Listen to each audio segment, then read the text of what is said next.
Kalau wakaf secara ini ya, secara konsep gue belum tahu bener. Kalau wakaf sendiri tahu, cuman dulu itu wakaf identik dengan kata tanah kuburan. Jadi wakaf itu harus berupa tanah dan hanya orang kaya saja yang bisa berwakaf. Nope.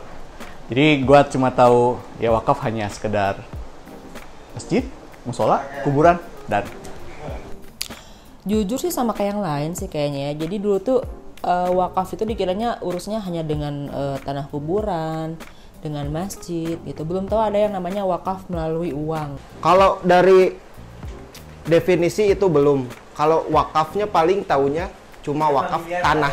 Iya gitu doang, cuma tahu wakaf apa ya? Cuma apa? Kayak menurunkan gitulah. Menurunkan sesuatu barang kayak gitu sih. Tahu. Kalau tahu sih tahu.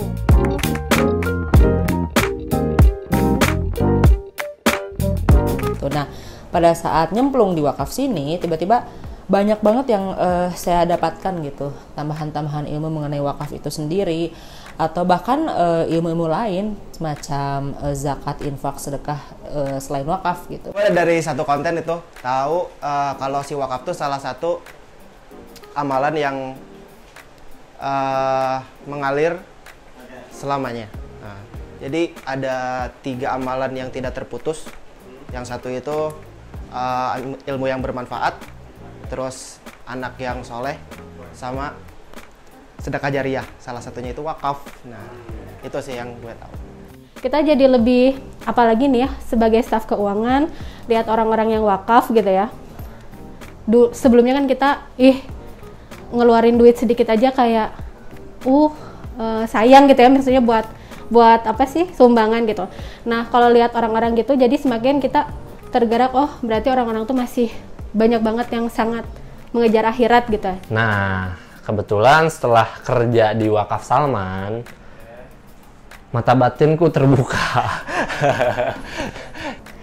Kalau setelah kerja di wakaf sendiri, itu terbuka semuanya, bahwa kalau berwakaf itu nggak cuma orang kaya saja yang bisa berwakaf dan nggak bisa tanah saja, tapi semua bisa berwakaf, mulai dari anak SD, SMP, SMA, bahkan sampai yang sudah sepuh sekalipun bisa berwakaf. Dan sekarang lebih luas wakafnya, nggak cuma barang aja, tapi bisa berupa dana, dan mulai dari Rp5.000 bahkan sudah bisa berwakaf seperti itu.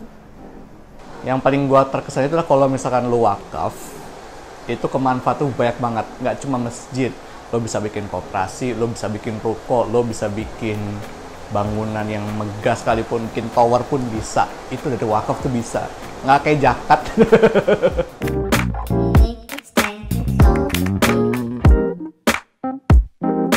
Kenapa kita harus berwakaf? Coba. Karena wakaf itu kan nanti bakalan jadi teman kita nih.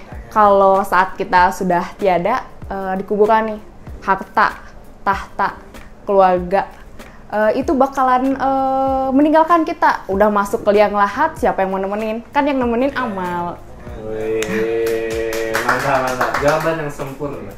Kenapa harus berwakaf? Ya karena salah satu yang setelah gua kerja di wakaf, jadi salah satu hal yang harus kita pertimbangkan setiap bulannya. Jadi kayak kita harus nyisihin dana untuk wakaf, karena wakaf itu sendiri selain untuk diri kita, pahala yang jariah dan abadi meskipun setelah kita meninggal, tapi buat orang-orang di sekitar, kita membantu pendidikan, membantu kesehatan, fasilitas umum yang lainnya, kita sangat bermanfaat lah bagi orang-orang. Wakaf itu baik untuk kita sendiri ya, dan baik untuk kemaslahatan umat, apalagi kan wakaf itu identik dengan pembangunan ya. Maksudnya kita kayak pembangunan infrastruktur gitu.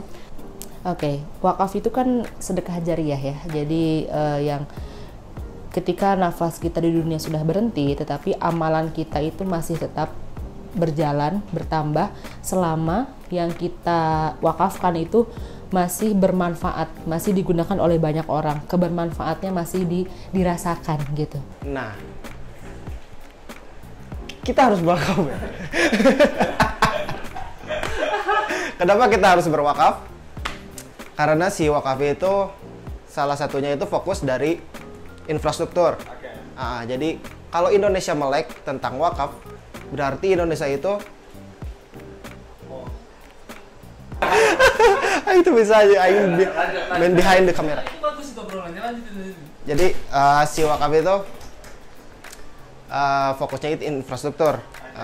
Jadi kalau Indonesia melek soal wakaf, berarti kita udah membangun Indonesia.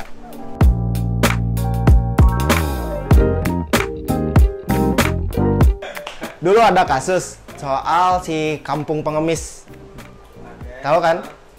Nah, kenapa sampai orang-orang itu sekampung itu sampai kaya, sedermawan itu orang Indonesia? Berarti bisa menjadikan pengemis itu kaya ya? Betul. Kayaknya sih ya, karena kan kalau di kita tuh ada istilahnya orang dermawan ya. Saya yakin orang Indonesia itu tidak kekurangan orang baik, yang ada tidak tahu aja.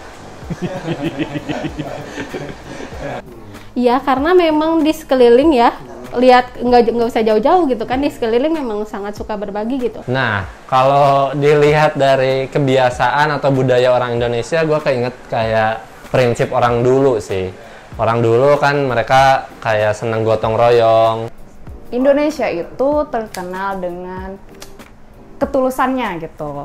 Karena lihat aja nih kalau misalnya kita buka Instagram, buka media sosial, ada kayak penjual nih, kakek-kakek, nenek-nenek, tolong dibantu, semua pada ngumpulin dana buat ngebantuin mereka.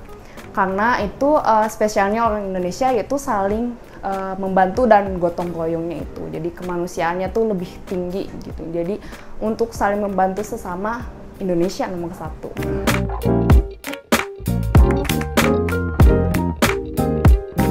Karena nggak semua orang punya gaji, tapi punya rezeki. Kalau yang rezeki yang kalian punya itu 50.000 nih. 50.000 kalian buat hidup 1 hari. Ada nih sisanya 5.000. Kalian kan bisa berwakaf 5.000. Emang sih menurut kalian tuh 5.000 tuh kecil banget menurut kalian, tapi 5.000 pasti besar banget bagi yang membutuhkan, kayak gitu. Jadi ada 4, 3, 2, 1. Nah, si 4-nya tuh 40% dari penghasilan kita tuh buat biaya hidup.